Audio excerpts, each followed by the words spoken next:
li għandhom bżonn ta' ħafna għajnuna u għalhekk għandna impjegati kwalifikati magħna biex bekk inkunu nistgħu nakkumpanjaw mill-aħjar l-anzjani matul il-ġurnata u nofrulhom sigurtà u preżenza bil-lejl u bin-nahar. Bil-għajnuna tal-Alla tal-Provvidenza tiegħu flimkien mal-għajnuna tagħkom tal-benefatturi nistgħu nkomplu l-appostolat bil-vokazzjoni tagħna. Għalhekk aħna din nitolbu l-għajnuna tagħkom. Ringrazzjawkom ħafna tal-offerta tagħkom, nwedukom it-talb tagħna għalikom u għall-familji tagħkom, skont l-intenzjonijiet tagħkom flimkien mal-komunità u mar-residenti fid-dar. Fit-tmiem il-qudiesa nkunu ħdejn il-bin ta' barra biex nirċievu l-offerta tagħkom. Il-Mulej berikna l-kol u grazzi ħafna lil kulħadd.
F'isem tal-Missier u tal-Iben u tal-Ispirtu Santu. Amen. Il-grazzja ta' Sidna Ġesu Kristu li mħabba ta' Alla u laqda fl-Ispirtu Santu tkun magħkom ilkoll. U Jeżies inġbarna biex niċċelebraw 17 il-ħadd ta' matul is-sena. Il-mulej jippreżenta lilu nnifsu qudiemna bħala t-teżor, bħala l-isbaħ l-iktar ħaġa importanti għal ħajjitna, għal moħħna, għal qalbna, għall għażliet tagħna. Dan li żgur ipprova jagħmel Dun Mikiel matul ħajtu. Illum qegħdin infakru 17 sena mill-mewt tiegħu. Biex nitħejjew tajjeb ħalli niċċelebraw kif jixraq din l-Ewkaristija jew narfu n-nuqqasijiet tagħna u nitolbu lil mulej jkollu ħnina minnha.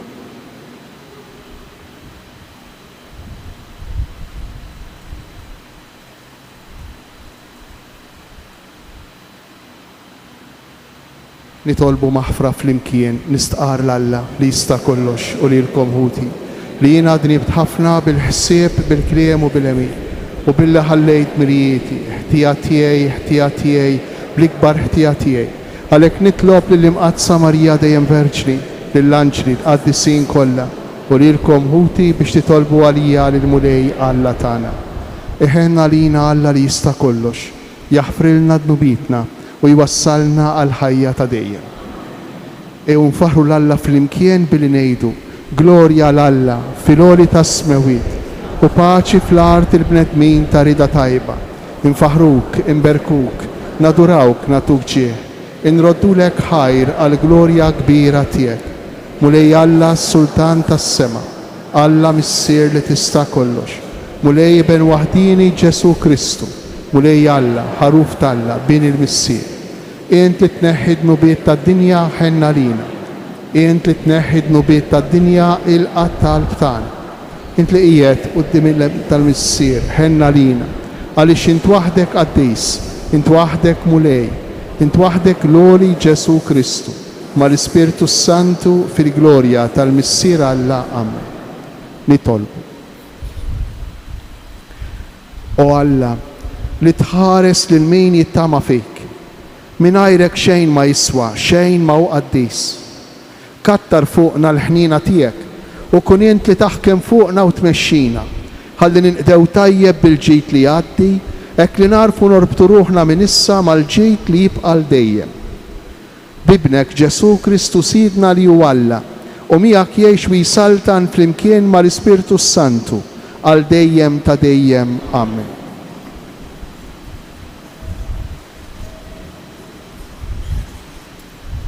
Qari mill-ewwel ktieb ta' Slaten. F'dak iż-żmien f'Ġibjon il-mulej der lil Salamun fil-ħolm bil-lejl. Itlobni x'natik, qallu Alla. U wieġbu Salamun, mulej Alla tiegħi, lili għaddej tiegħek għadek kemm qedni sultan flok David missieri. Iżda jiena għadni daqsxejn ta' żagħżugħ, bla ma naf nejn għandi ngħaddi. Il-qaddej tiegħek sab ruħu f'nofs dan il-poplu li jien tażilt. Poplu hekk kotran li ħadd ma jista' jgħoddu jew iqisu. Agħti għalhekk lill-qaddej tiegħek moħħ ħafif biex jifhem, biex jista' jmexxi l-poplu tiegħek u jaraf it-tajjeb mill-ħażin. Għax inkella min jasal biex imexxih dan il-poplu tiegħek ta' kotra hekk kbira. Il-mulej ħa gost li Salamun talab dil ħaġa, għalhekk qallu Alla. La darba tlab din il-ħaġa u ma tlabtnix umor twil jew għana jew il-ħajja tal-edewwa tiegħek. Iva, tal-li tlabt li taraf tifhem kif għandek tmexxi, hawn jien se nagħmel kif qed int. Qed nagħtik moħħ għaref u għaqli, hekk li ħadd qablek ma kien hawn bħalek u anqas warajk ma jkun hawn. Il-kelma tal-mulej. Kemm inħobba il-liġi tiegħek mulej. Mulej, dan hu semi li nħares il-kelma tiegħek. Aħjar għalija il-liġi ta' fommok mill-eluf ta' flejjes tad-deb u l-fidda, ngħidu flimkien, kemm inħobba il-liġi tiegħek u lej. Tkun it-tiba tiegħek il-faraġġ tiegħi, skont il-weda li għamilt mal-qaddej tiegħek. Tiġi fuqi tjubitek biex ikolli l-ħajja, għax il-liġi tiegħek hi l-għaxqa tiegħi. Kemm inħobba għalhekk inħobb il-kmandamenti tiegħek aktar mid-deb l-aktar fin. Għalhekk jien nimxi dritt fuq il-preċetti tiegħek u nobgħod kull triq qarrieqa. Kemm inħobba tal-għaġeb huma l-preċetti tiegħek għalhekk tħarishom qalbi. It-tifsir ta' kelmtek jagħti d-dawl, ifhem lil min ma jafx. Kemm inħobba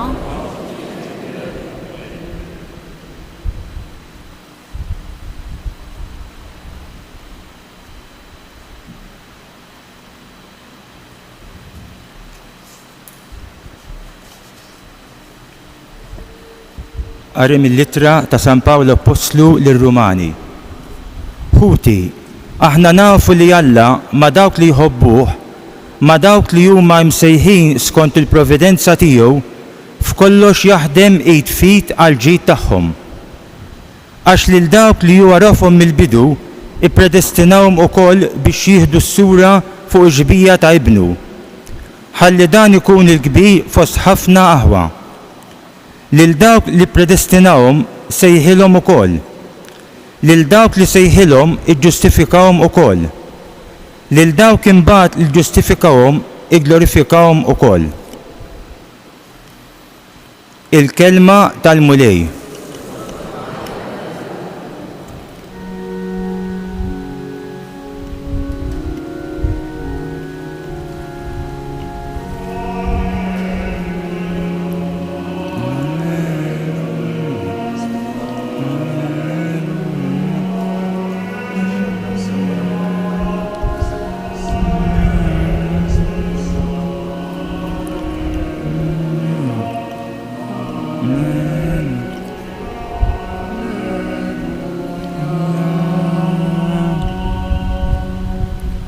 Infaħrek missier sit is-sema u l-art, għax dawn il-ħwejjeġ tas-saltna u rejthom li ċkejknin.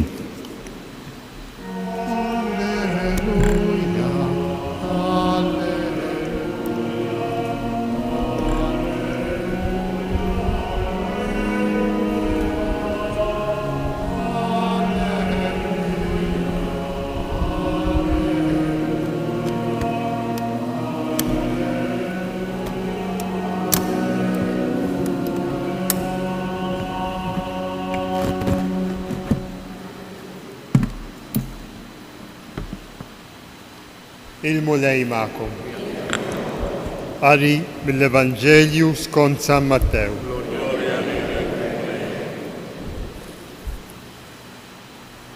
F'dak iż-żmien Ġesu qal lid-dixxipli tiegħu: Is-salda ta' smewwiet tixbaħ lil teżor moħbi f'għalqa li wieħed raġel isibu u jaħbih u kollu ferħan imur bih kull ma jkollu u jixtri dik il-għalqa.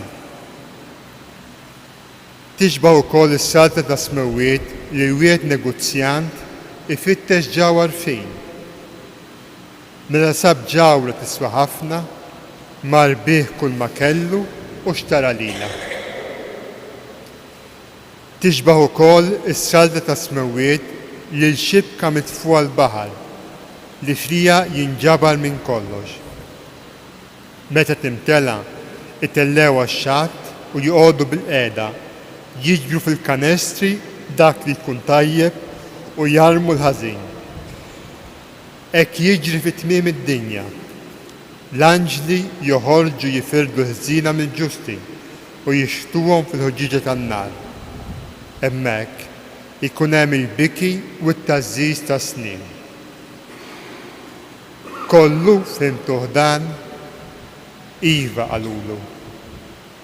U qallilhom għalhekk kull kittieb li jkun sar dixxieplu tas-saldi ta' smewwiet jixbaħ lil wieħed sit li l-ħażna tiegħu joħroġ sew il-ġdid u sew il-qadim.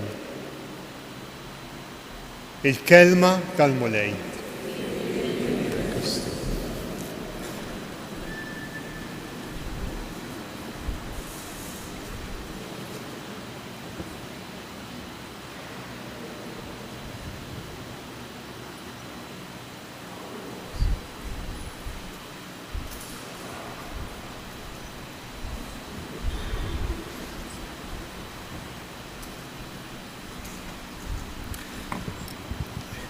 Il-bnedmi li huma kuntenti fil-ħajja għandhom xi ħaġa sabiħa għalfejn iqumu filgħodu. Min iqum filgħodu mħeġġeġ, min iqum mimli bl-entużjażmu għax għandu skop, għax għandu ideal. Dawk li m'għandhomx skop, dawk li m'għandhomx ideal, kemm ikollhom ma bdiet iqumu mis-sodda. Il-ħajja tagħhom tispiċċa ħajja tassew mingħajr skop, mingħajr sinifikat. Tant li jgħaddu minn tbatija kbira. Tgħid aħna ma' min nagħmlu minn dawn. Imma nistaqsi jekk għandna skop. X'inhu l-iskop tagħna għalfejn inqumu filgħodu? Għalli ma teżor, għalli ma ġawra inqumu nistinkaw kull filgħodu. Illum Ġesu qiegħed jippreżenta lilu nnifsu bħala it-teżor tal-aħħar, il-ġawra tal-aħħar. It-teżor l-iktar prezzjuż, il-ġawra l-iktar sabiħa fi kliem ieħor. Hawn min iqum filgħodu imur jaħdem biex jaqla l-flus. Hawn min iqum filgħodu imur jistinka biex ikun popolari, biex l-oħrajn jilqgħuh, biex ikollu l-ħbieb. Hawn min iqum filgħodu għal skop partikulari biex jagħmel biċċa xogħol fid-dar jew barra mid-dar. Għax dik tistimulah, dik tagħtih raġuni għalfejn jgħix. Ġesu llum qiegħed jgħidulna li dik tgħaddi. Bħalma għaddew l-iskopijiet ta' qabel. Forsi meta konna żgħar l-iskop tagħna kien li mmorru tajjeb l-iskola, forsi li jkollna l-ħbieb, forsi li nsibu lil xi ħadd ma' min nibnu familja, forsi li jkollna tfal. U minħabba fekk konna nqumu filgħodu mimlijin bl-entużjażmu. Illum daw kollha huma superati. Għaddejnihom. L-esperjenza turina li m'hemm l-ebda teżor illi jibqa' jiġbidna, li jibqa' jattirana fil-ħajja. Sakemm ma jkunx it-teżor illi huwa Ġesu nnifsu. X'jiġifieri Ġesu it-teżor? Ġesu it-teżor ifisser illi jien u int fil-ħajja tagħna nippruvaw narfuh. Nippruvaw nifhmu min hu. Nippruvaw nagħmluha miegħu. Nippruvaw narfu li min huma s-sentimenti tiegħu kif iħoss Ġesu. Min hu Ġesu, min il-persuna ta' Ġesu. Nippruvaw inħossu l-imħabba ta' Ġesu u nħobbu bl-imħabba ta' Ġesu. Dan ifisser li jkollok lil Ġesu bħala it-teżor, bħala il-ġawra l-iktar prezzjuża. U aħna bħal dawk l-irġiel tal-Vanġelu, kemm bħal l-ewwel raġel li jfittex it-teżor f'għalqa u jmur ibih kull ma kellu biex jixtri dik l-għalqa, kif ukoll bħal dak ir-raġel ieħor negozjant li jifhem fil-ġawar, li jmur jixtri, jmur ibih kull ma kellu biex jixtri dik il-ġawra l-iktar prezzjuża. Dan ifisser Ġesu isir it-teżor tagħna. Illum qegħdin infakru lil Dum Mikil Attart. Ħafna minna nafuh. U ħafna minna nafu li jagħmel ħajtu kollha ifittex il dan it-teżor. Ħajtu kollha ifittex din il-ġawra prezzjuża. Ħajtu kollha jfittex li jaraf minnu Ġesu, li jagħmilha miegħu, li jgħix miegħu, li jgawdi mill-imħabba tiegħu, li jkollu esperjenza qawwija tal-ħajja tiegħu. Imma ra taħsbu li Dum Mikil dan kien jagħmlu fil-Knisja biss. Ara taħsbu li dan Dom Mikiel kien jagħmlu fil-moħbi biss. Ma kien jagħmlu l-ewwel qabel kollox qalb l-oħrajn, qalb il-bnedmin. Dom Mikiel kellu konvinzjoni kbira illi dan it-teżor Ġesu jinsab fil-qalb, fil-moħħ ta' kull bniedem, ta' kulħadd. Kien konvint minn din il-verità. Kien konvint Dom Mikiel illi meta jien, meta kull wieħed u kull waħda minna jirnexxielna nduqu biss ftit mill-persuna ta' Ġesu. Maħniex se nieqfu nistinkaw, inħaffru fil-fond tal-qalb tal-persuna tagħna biex insibuh dan it-teżor. U nkunu lesti meta nduquh li nbiegħu kull ma għandna, li nħallu kollox. Inħallu kollox mhux għax Ġesu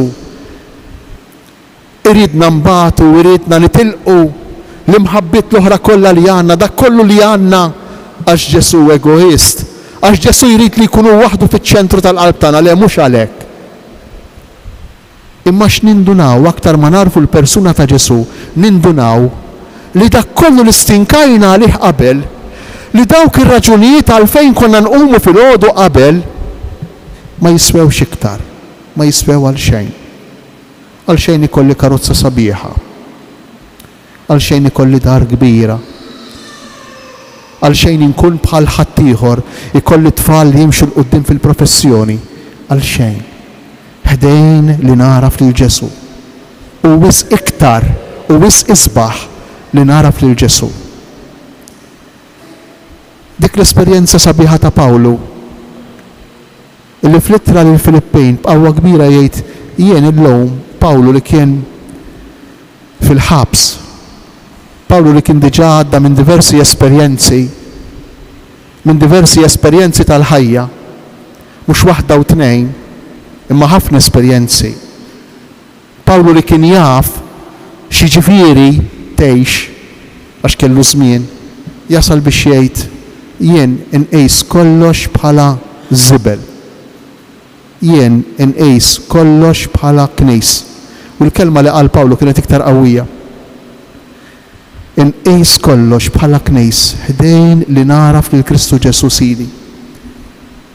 U tant Dom Mikiel kien konvint minn dan. Illi ma min ma mex Dom Mikiel, ma min ma mex.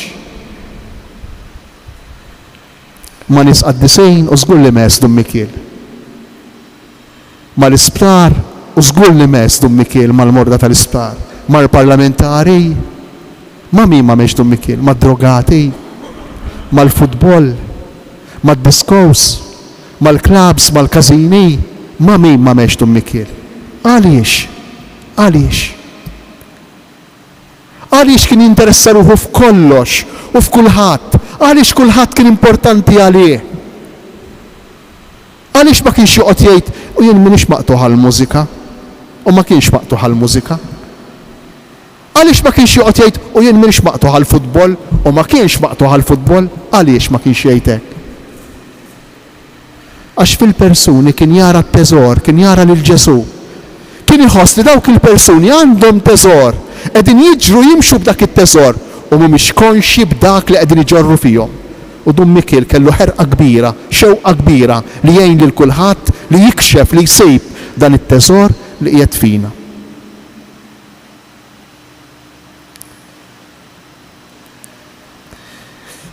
Ejjew nitolbu lil Mulej il-lejla biex ikollna din il-ħerqa, din il-ħeġġa ta' Dom Mikiel, biex narfu naraw it-teżor mhux biss fina imma wkoll fin-nies ta' madwarna, b'mod speċjali f'dawk in-nies li ħafna drabi ma narawx ħlief negattiv fihom.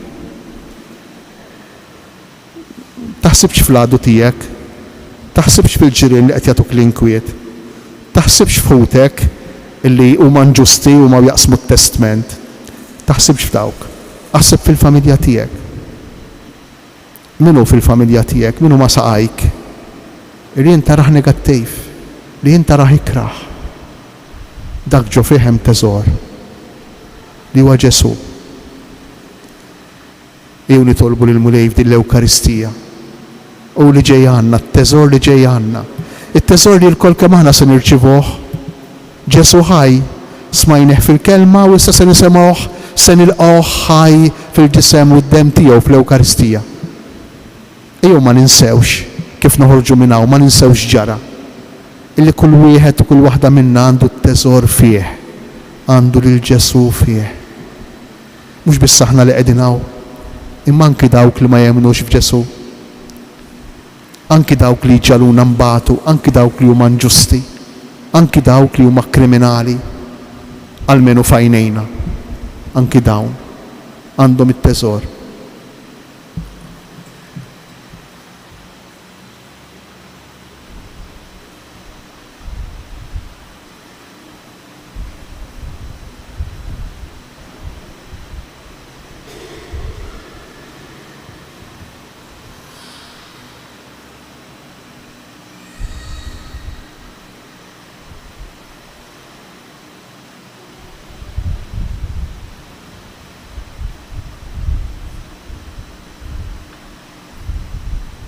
Nistqarru l-fidi tagħna, jiena nemmen falla wieħed, il-Missier li jista' kollox, li ħlaq is-sema u l-art, dak kollu li jidher u dak li ma jidirx, u f'mulej wieħed Ġesu Kristu, iben waħdini ta' Alla, imnissel minn Missier qabel kull smien, Alla minn Alla, dawl minn dawl, Alla veru minn Alla veru, imnissel u mhux magħmul, natura waħda mal-Missier u bih sar kollox, nisel mismewiet għalina l-bnedmin u għall-fidwa tagħna, u ħal-ġisem bis-seta tal-Ispiritu Santu minn Marija Verġni u sar bniedem, salbu ħalina, bata taħt Ponzu Pilatu, mietu difnuh. Fit-tielet jum għamil l-imwiet skont il-kotba mqazza u tela s-sema, qiegħed fuq il-lemin tal-Missier. Għandu jerġa' jiġi bil-glorja biex jagħmel ħaq mill-ħajjin u l-mejtin. Is-sardna tiegħu ma jkollix tmiem u fl-Ispiritu Santu mulej li jagħti l-ħajja li ġej mill-Missier u mill-liben li hu meqjum imweġġaħ flimkien mal-Missier u mal-liben u li tkellem f'hom il-profeti fi knisja waħda qaddisa kattolika apostolika nistqar mudija waħda l-maħfra ta' dnubiet nistenna l-qawma mill-imwiet u l-ħajja ta' żmien li ġej. Amen. Fiduċja kbira nresqu t-talba tagħna lill-Missier tagħna tas-sema. ċerti li hu qatt mhu se jħallina nieqsa minn dak li tassew neħtieġu. Kun mulej mal-Knisja tiegħek sabiex tkompli twassal il-kelma ta' ibnek lil kull bniedem. Nitolbu. Isma'na nitolbuk mulej.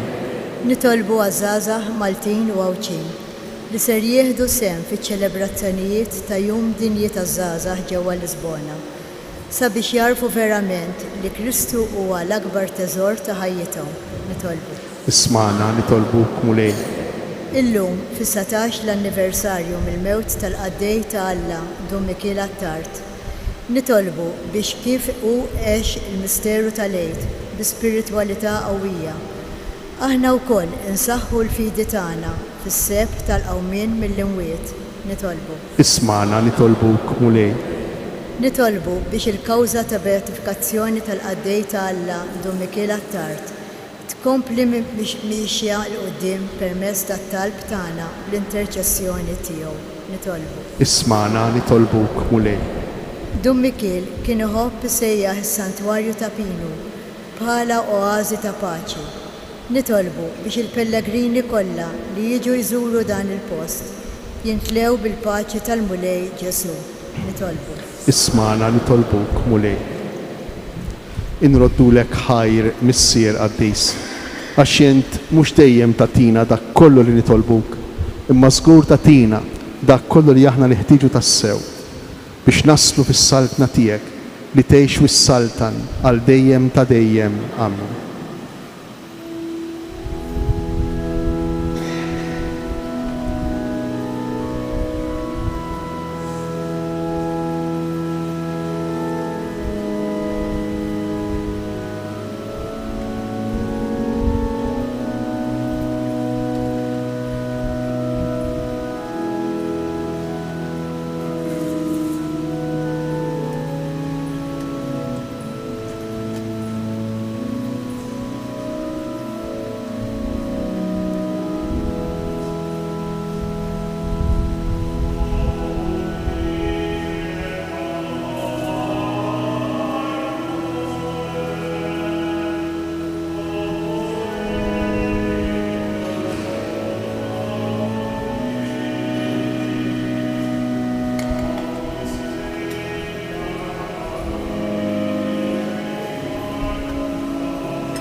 يصير لينا الخبز tal-ħajja.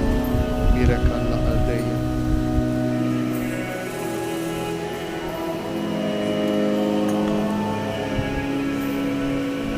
Mirek int mulej Alla tal-għollim li tjubitek tajta dan il-bejt li t-tufur frott tat-tidja u xogħol li minnu jisir lina x-xogħol tal-ruħ. Mirek Alla għal dejjem.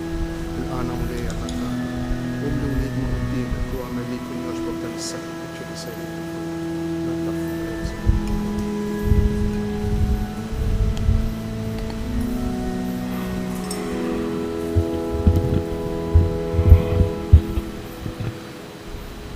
Itolbu ħuti biex is-sagrifiċċju tiegħi u tagħkom ikun joġob l-Alla l-Missier li jista' kollox.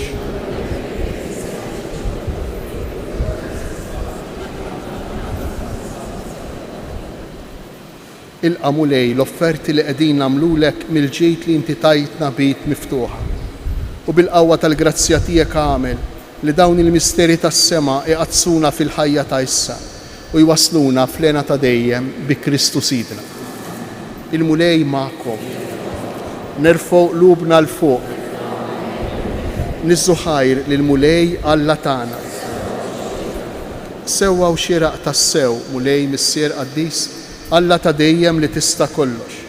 Tajjeb u taġid tas-salvazzjoni tagħna li dejjem u kullimkien inroddulek ħajr bi Kristu Sidna. Bl-emil tiegħu tal-għaġeb li seħħ fil-misteru tal-għid konna meħlusa mid-dnub u mill-madmat tal-mewt. U msejħin għal dan is-sebħ kbir li nkunu ġens maħtur, saltna ta' qassisin, nazzjon qaddis, poplu miksur u li nxandru ma' kullimkien is-seta tiegħek li sejjaħtilna midlam mad-dawl tiegħek tal-għaġeb. Għalhekk mal-anġli u mal-arkanġli, mat-troni u mad-dominazzjonijiet, mal-qtajja kollha tal-eżerċiti tas-sema, intennu l-innu tal-glorja tiegħek u ngħidu bla qiegħda. Qaddis, qaddis, qaddis, mulej Alla tal-eżerċiti, is-smewiet u l-art mimlija bil-glorja tiegħek. Osanna fl-ola tas-smewiet. Imbirek minn ġej f'isem il-mulej. Osanna fl-ola tas-smewiet.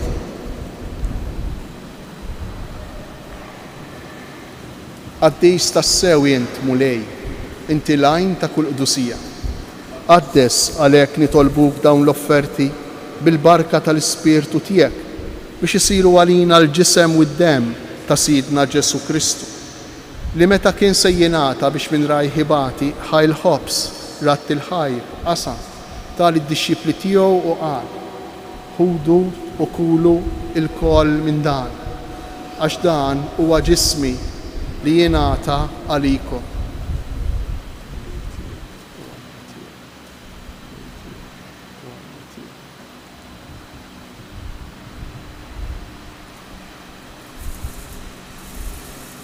Ekku kol wara l-ikla ħal-kalċi reġa' ratt il-ħajr tal-id-dixxipli tiegħu u qal ħudu u ixorbu minnu il-kol għax dan huwa l-kalċi ta' demmi tal-patt il-ġdejd li jibqa' dejjem, id-dem li jixxerret għalikom u għall-bnedmin kollha għal maħfra ta' dnubiet. Għamlu dan b'tifkira tiegħi.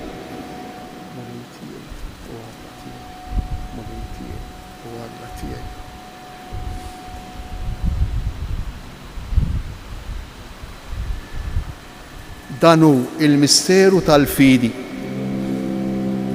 Kull dan li niklu dal-most u li xorbu dal-kalċi inħarru l-mewtijiet u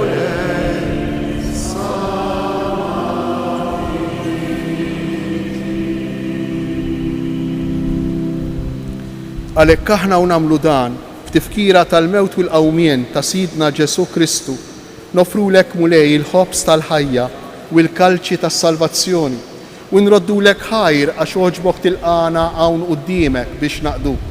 U miċ-ċokon tagħna nitolbu li l-Ispirtu Santu jaqqadna f'ġisem wieħed lilna li nieħdu sem mill-ġisem u d-dem ta' Kristu. Takar mulej fil-Knisja tiegħek imxerda mad-dinja kollha u ttaqaf l-imħabba flimkien mal-Papa Franġisku, mal-Isqof San Anton u mal-Ministri tiegħek kollha.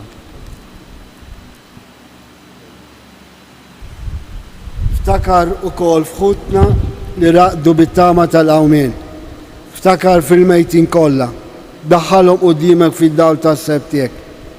Ħen għalina l-kol nitolbuk. Għatlina wkoll il-wirt tal-ħajja ta' dejjem.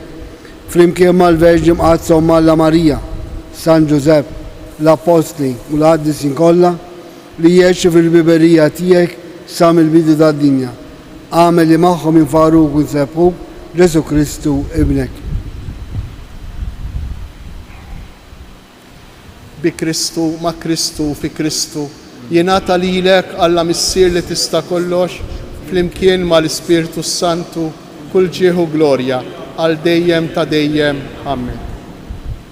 Ejjew nitolbu kif għallimna u ridna nagħmlu liben ta' Alla għas-salvazzjoni tagħna. Missierna li inti fis-smawiet. Ikun li trid kif fis-sema hekk da fl-ard. Ħobsna ta' kuljum agħtina llum. Aħfrilna d-dubina bħalma naħfru lil min hu ħati għalina. Iddaħħalniex fit-tiġrid, isteħlisna mid-deni. Eħlisna nitolbuk mulej minn kull deni. Għatina fit-tieba u l-ħnina tiegħek il-paċi fi żmienna biex inkunu ħielsa dejjem mid-dnub u mħarsa minn kull inkwiet. Aħna u nistennew u nittamaw lejna u l-miġja tas-Salvatur tagħna, Sidna Ġesu Kristu. Mulej Ġesu Kristu li qed lill-Apostli tiegħek inħallilkom isliem natikom isliem tiegħi. Tħarix lejn dnubietna, iżda ħares lejn il-fidi tal-Knisja tiegħek. Għatija sliem u l-għaqda li jien trid fija, int li tgħix wis-saltan għal dejjem ta' dejjem. Il-paċi tal-mulej tkun dejjem magħkom. Għatu paċi li xulxin.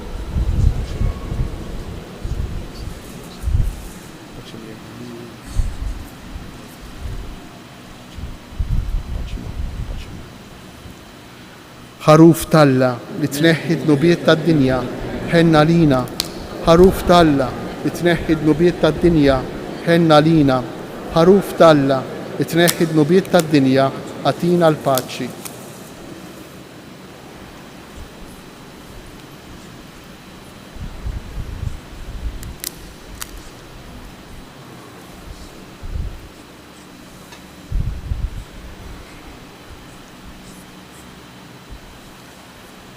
Danu il-ħaruf ta' Alla, danu Ġesu li jneħħi d-dnub tad-dinja.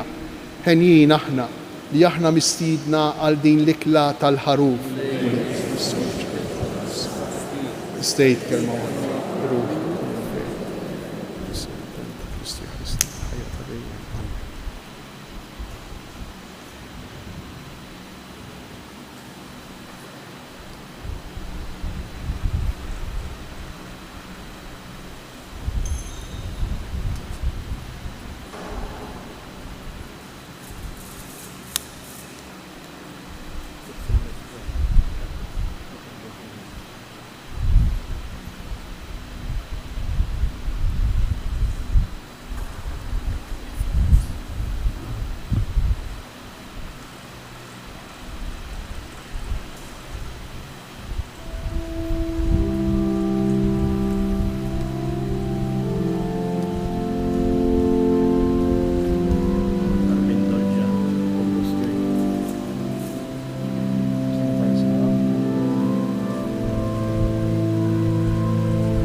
nitolbu.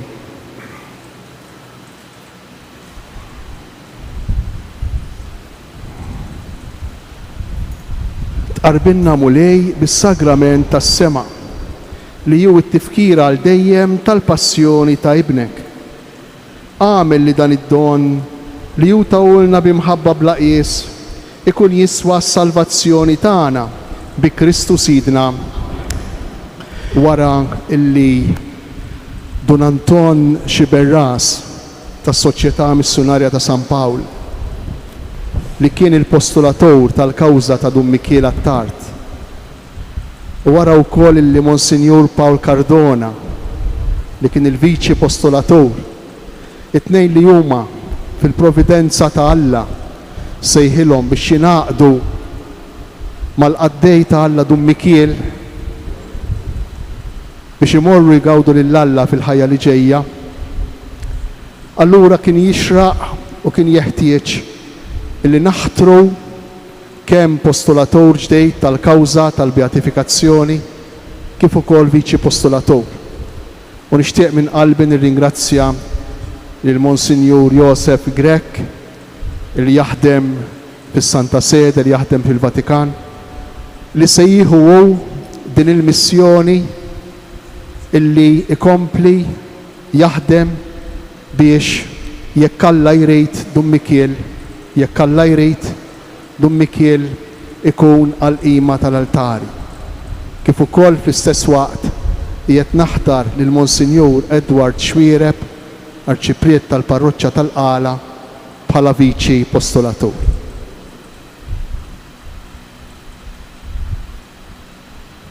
Sa Monsistu flimkien mas-saċerdoti ninżlu ħdejn il-qabar ta' Dun Mikiel u hemmhekk issir il-barka u t-talba.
Missier l-aktar ħanin, nirrikmandaw lek ir-ruħ ta' ħuna Dun Mikiel.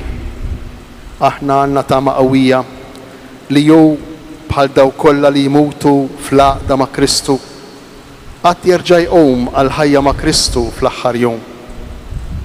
Aħna nroddulek ħajr għal ġid kollu li jintfawwart fuq dan il-qaddej tiegħek matul ħajtu bħala sinjal għalina tat-tieba u l-imħabba tiegħek u tax-xirka ħinja tal-qaddisin fi Kristu. Għalhekk mulej fil-ħnina tiegħek għati widen għat-talb tagħna. Iftaħ bwieb is-sema għal dan il-qaddej tiegħek u għamel li aħna li għadna hawn infarġu l-xulxejn bi kliem ta' fidi sa mal-koll flimkien niltaqgħu fi Kristu u hekk inkunu dejjem miegħek u ma' ħuna Dun Mikiel bi Kristu Sidna. Amen.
il-mulej ma'kom.